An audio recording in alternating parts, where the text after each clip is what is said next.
Hello दोस्तों, कैसे हो आप सभी। तो आज हम बात करेंगे मॉनेटरी एग्रीगेट्स यानी कि मौद्रिक समुच्चय क्या होते हैं। अब देखिए, यहाँ पर जो इकोनॉमी की एक क्लास है, ये शायद 5वें नंबर की आपकी क्लास होने वाली है और यानी कि C5 है आपकी ये। और इससे पहले आप अगर ये क्लास कर रहे हो अभी, तो इससे पहले आप जाइए मेरे यूट्यूब चैनल की प्लेलिस्ट में, वहाँ पे इकोनॉमी के प्लेलिस्ट बनी हुई है। उसमें बाकी की 4 क्लासेज है, बहुत छोटे और सिंपल मेथड में आपको इकोनॉमी समझाई जा रही है।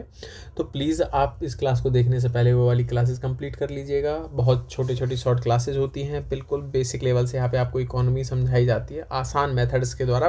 तो आज हम बात करेंगे मौद्रिक समुच्चय। इससे पहले की जो हम क्लासेस कर चुके हैं, उन क्लासेज में हम मुद्रा के बारे में जान चुके हैं, मनी के बारे में हम जान चुके हैं। नेक्स्ट हम क्लास जो करेंगे, हम करेंगे इन्फ्लेशन पे क्लास। तो आज हम बात करेंगे मौद्रिक समुच्चय, यानी कि क्वेश्चन यहाँ से पूछे जाते हैं। तो यहाँ पे क्वेश्चंस किस तरह के पूछे जाते हैं, जैसे कि M1 M3 M2 क्या है, पहले उन सब चीज़ों को हम समझेंगे। तो आइए स्टार्ट करते हैं मौद्रिक समुच्चय, तो यानी कि मॉनेटरी एग्रीगेट्स क्या होते हैं। देखिए, मॉनेटरी एग्रीगेट 2 हैं, एक ओल्ड है एक न्यू है। अभी तक सब ओल्ड पढ़ा रहे हैं, न्यू भी आ गए हैं मार्केट में 1998 से, लेकिन उन पर कोई खास ध्यान नहीं दिया जाता है। उसके भी कुछ पर्सनल रीजंस रहे हैं।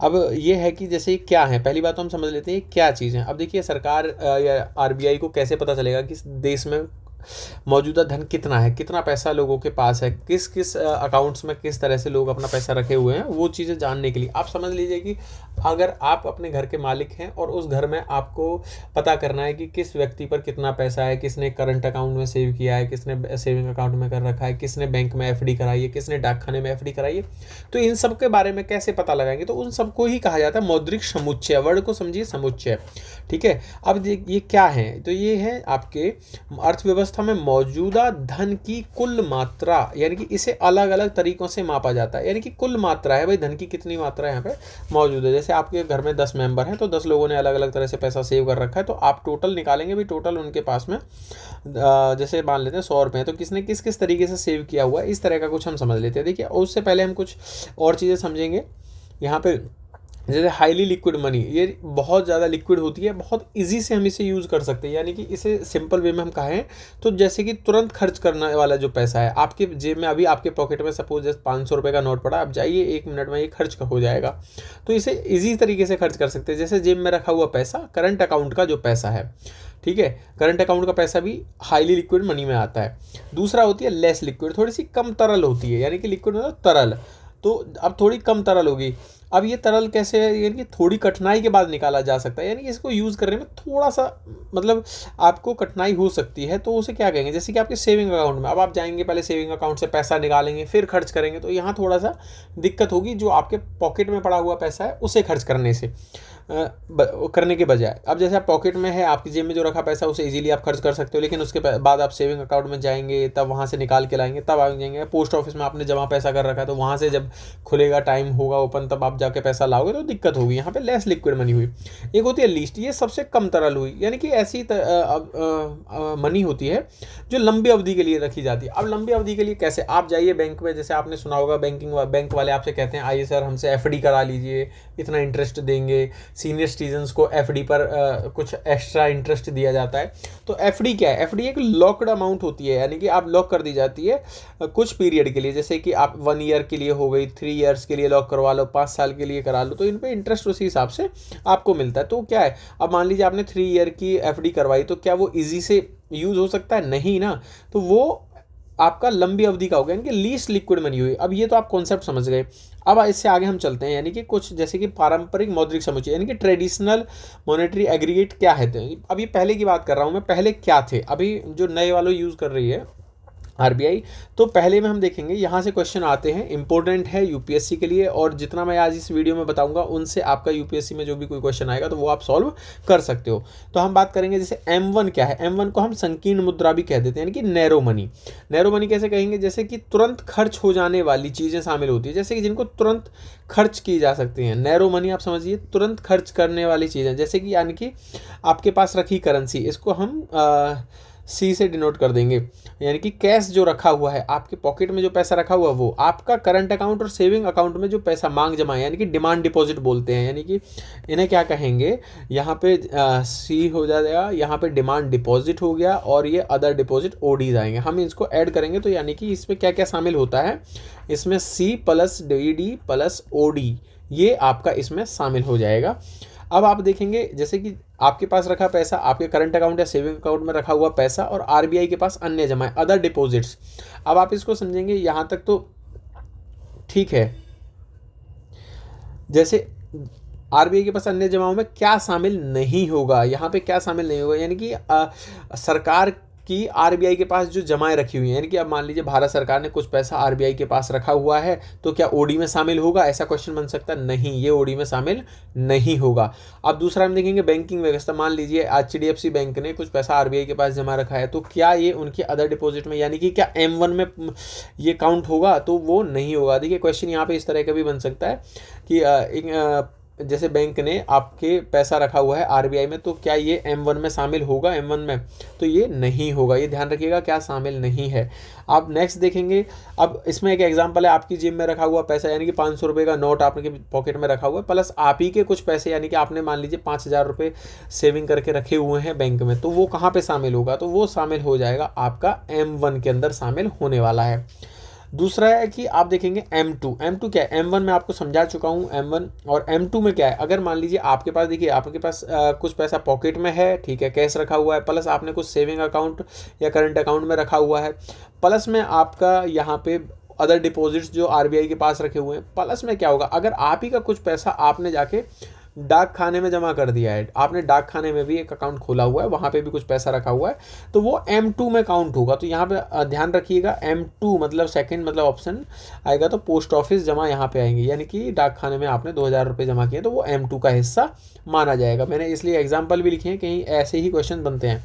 M3 की बात करते हैं तो ये क्या है, ब्रॉड मनी यानी कि व्यापक मुद्रा, ठीक है। इसमें क्या होगा, आपका M1 प्लस बैंक की सावधि जमाएं शामिल होंगी। अब देखिए M1 में आपको पता होगा C plus DD plus OD शामिल होता है, साथ में क्या बैंकों में जो FD करा रखी है आपकी वो भी यहाँ पे शामिल हो जाती है। अब इसे क्या कहते हैं, इसे सकल मुद्रा आपूर्ति भी कहा जाता है, इसे सकल एग्रीगेट मनी सप्लाई भी इसे कहा जाता है। इंपॉर्टेंट है, ध्यान रखिएगा इसमें क्या क्या शामिल होने वाला है। अब जैसे एग्जांपल मैंने लिखा है, अगर आपने बैंक में 1 साल के लिए कोई FD कराई है, मान लीजिए आपने 20,000 रुपये लेके गए और आपने बैंक वाले से कह दिया कि भाई मेरी 1 साल के 1 ईयर के लिए एक FD कर दो, मैं इसे 1 साल बाद यूज़ करूँगा, तो वो पैसा कहाँ का यूज़ होगा, किस में काउंट होगा, M3 में वो आपका काउंट होने वाला है, तो M3 का ये हिस्सा होगा। नेक्स्ट देखेंगे कि M4 क्या, अब M3 में आपको समझा चुका हूँ पीछे, M3 और पोस्ट ऑफिस में टर्म डिपॉजिट, देखिए पहले आएगा बैंक, बाद में आता है आपका टर्म डिपॉजिट यानी कि पोस्ट ऑफिस वाला। अब पोस्ट ऑफिस में जो आपने टर्म डिपॉजिट यानी कि फिक्स डिपॉजिट कराया है वो आपका M4 का पार्ट होगा। जैसे कि M3 के साथ आपने मान लीजिए एक तो आपने M3 में मतलब अब यहाँ पे आप देखेंगे M3 में आपने भी एक FD कराई थी, यहाँ पे बैंकों की सावधि जमा यानी कि FD और RD जो आपने यहाँ पे करा रखी है, उसी के साथ में आपने एक अलग से कहा कि भैया डाक खाने में भी मैं कुछ पैसे जमा कर देता हूँ, तो आपने 20,000 रुपये की एक लंबी अवधि की FD डाक खाने में करवा दी है, तो ये आपका M4 का पार्ट होगा।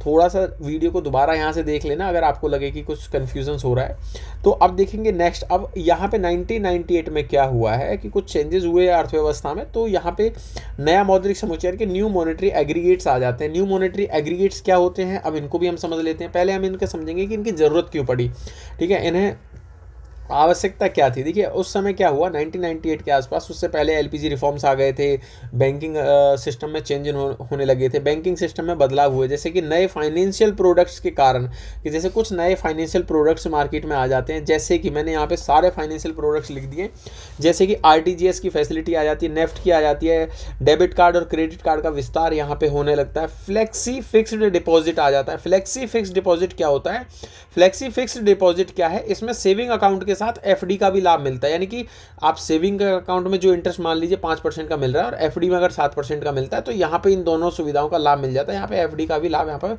मिल जाता है। इसे फ्लेक्सी फिक्स डिपॉजिट कहा जाता है। एक हो गया रिकरिंग डिपॉजिट्स हैं, पॉपुलराइजेशन, यानी कि यहाँ पर क्या है, रिकरिंग डिपॉजिट आरडी करवा रहे हैं। कैसे आप देखेंगे कि कई बार बैंक वाले ऐसी फैसिलिटीज़ देते हैं कि हम मासिक आप हमें पैसा दे दीजिए, या डेली बेसिस पे भी कुछ पैसा लेने आते हैं, 100 रुपये 200 रुपये आपसे डेली लेके जाएंगे और मंथली आपके अकाउंट में वो जमा होते रहेंगे। इसे कह दिया जाता है, यानी कि निवेशक को मासिक सुविधा यहाँ पर दी जाती है। ऊपर से टैक्स सेविंग का आ गया, टैक्स सेविंग की एफडीज कहा, यानी कि इन्हें लॉक इन किया गया, 5 साल के लिए आप एफडी करा लो तो उस पर टैक्स नहीं लगेगा, ऐसी सुविधा यहाँ पे आ गई। और एक्सचेंज ट्रेड फंड बन गए, म्यूचुअल फंड्स की फैसिलिटी आ गई, माइक्रो फाइनेंस इंस्टीट्यूशंस आए, सिस्टमेटिक इन्वेस्टमेंट प्लान आने लगे, नेशनल पेंशन स्कीम 2004 आ गई, हेल्थ इंश्योरेंस प्लान आ गए, यूनिट लिंक्ड इंश्योरेंस प्लान्स आ गए। तो ऐसी चीज़ें यहाँ पे, यानी कि ये फाइनेंशियल प्रोडक्ट्स मार्केट में आए। तो पहली जो सिस्टम थे उससे ये सब चीज़ें कवर करना मुश्किल था, तो इसीलिए आरबीआई 1998 में न्यू मॉनेटरी एग्रीगेट्स लेके आती है। अब यहाँ पे हम बात करेंगे जैसे कि फाइनेंशियल सुधार आ गए, नीति निर्माण में इनसे सुधार हुआ, अर्थव्यवस्था की जटिलताएं हैं जैसे mutual fund, FD, digital money, banking आदि, ये सारी चीज़ें आपकी बढ़ने लगी। अब हम बात करेंगे कि न्यू मॉनेटरी एग्रीगेट्स हैं क्या, यानी कि मुद्रा आपूर्ति कैसी होती है, मनी सप्लाई को कैसे ये पता कर पाएंगे। मैं पहले भी बताया हूँ कि अर्थव्यवस्था में कितना पैसा है, इसकी जानकारी आपको वहाँ सरकार यानी कि आरबीआई इन मॉनेटरी टूल्स के द्वारा, यानी कि मॉनेटरी एग्रीगेट्स के द्वारा ही देखती है कि कितना पैसा अर्थव्यवस्था के अंदर है। जैसे अब NM1 यानी कि N जुड़ गया तो यानी कि न्यू वालों की बात हो रही है, तो यहाँ पे देखिए लगभग सेम है जो मैंने बताया, सेम एज M1 के है। नकदी है, मांग जमाएं, डिमांड डिपॉजिट जो हैं, आरबीआई की अदर डिपॉजिट्स इसमें शामिल होती हैं। NM2 भी सेम ही है, पोस्ट ऑफिस सेविंग ऐड हो जाएंगी इसमें आपकी। उसके बाद जाएंगे, मैंने यहाँ नीचे लिखा है same as M2, NM3, NM2 और फिक्स डिपॉजिट्स इन बैंक में आ जाता है। इसमें थोड़ा सा चेंजेस है, देखिए ओल्ड जो M3 है वो M1 और टर्म डिपॉजिट्स को ऐड करता था, जबकि NM3 M2 और FDs को डिपॉजिट को यहाँ पे ऐड कर रहा है। तो यहाँ ध्यान रखना है, बस ओल्ड में M3 और न्यू M3 में आपका चेंजेस है, NM3 में चेंजेस है। अब देखिए M4 अब यूज़ नहीं किया जाता है।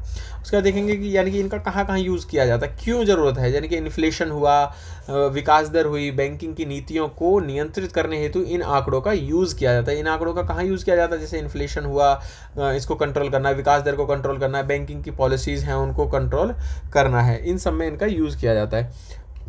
वीडियो को अंत तक देखने के लिए थैंक यू। और हमारा टेलीग्राम चैनल है @UPSC विद हरीश, आप ये ज्वाइन कर लेना। यहाँ पे आपको बहुत सारी अपनी आप यूपीएससी की जर्नी को आगे बढ़ाने के लिए यहाँ पे आपको बहुत सारी चीज़ें फ्री में, गाइडेंस प्रोग्राम आदि सब मिल जाता है। तो थैंक यू वीडियो को देखने के लिए। अगर अच्छा लगा तो लाइक करें, शेयर करें, सब्सक्राइब करें और अपने दोस्तों के साथ में ज़रूर वीडियो को शेयर करना ना भूलिएगा। Thank you.